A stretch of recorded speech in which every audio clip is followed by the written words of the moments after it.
fucking games. If you haven't already done so, please click the like button, subscribe to the channel, and leave a comment below. Thanks. What's happening, guys? So today I'm showing off how to connect your RGB 5-volt 3-pin header to your EVGA RTX 3941 Ultra 3. It would probably work with the 80 series too. I haven't looked at those, so I don't know for sure. But you can see in the back there, I've got the RGB cable connected to the back of the card. There's a little, you can see on top here, I'm trying to get a good angle on it. I apologize, it's not a good angle. See, it says 5-volt DG there. There's a little 3-pin connection, and above that there's an auxiliary fan connection, so you can actually hook up a fan to the back end of your GP as well and control it through the Precision X1 software. So depending on what you want to hook up to it, you could hook up like an RGB splitter and hook up a bunch of fans, the lighting for the fans, and control them through the card software. In my case, I hooked up my case lighting to it. So you can see my Phanteks.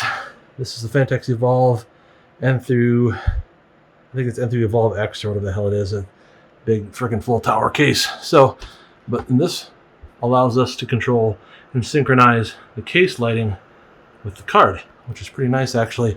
Once you get it working, it looks pretty good. Depending on your case, again, it may work better or worse, you know, depending on what you hook up to it, and decide if you like one thing works or not. But let me load up Precision X1. I'm just doing this with my phone, so hopefully you guys are okay with me holding it this way. But before, we've done a video on this and how you could have the different lighting options as separate options. In this case, I can synchronize them, and you can see now that they're all kind of working in tandem, and I can change the speed, slow it back down. This is the rainbow wave effect, but if I want, I can change this to regular rainbow. It'll kind of slowly cycle between colors. We've got just static color, so then I can say I want it to be white, or I want it to be whatever I want it to be, or yellow, or gold, or anything like that. We've got a wave, which I think looks kind of nice. You can again change the color for that. So if I want it to be red, it kind of looks more like purple, honestly. Hold on a second. Yeah, it looks more like it's a pinkish color. I don't know. Let's see. Yeah, seems like the color in the control panel itself, like I'm selecting, it looks like red over here, but for some reason on the case lighting and stuff, it doesn't look as red as it ought to look. Sort of weird. Well, whatever. You get the idea, though. Blue. It looks kind of nice. So that's a wave pattern. That star. So it does like little twinkling lights on the card and on the case. So that's pretty neat.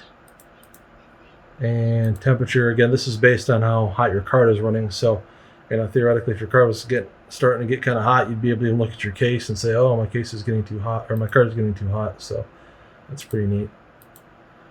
And color stack, so that'll kind of keep rippling different colors. You can see, yeah, that's pretty neat. Like it travels along the card and then it travels along the case. So this is just a short video, but I haven't kind of gone over this feature before. But this is the it says 60 LEDs. I don't know why that says 60 LEDs. I don't know what that is, but basically they're just referring to the back end of the card, as I showed a second ago. And actually, you can almost kind of see it here in the image. There's like a little.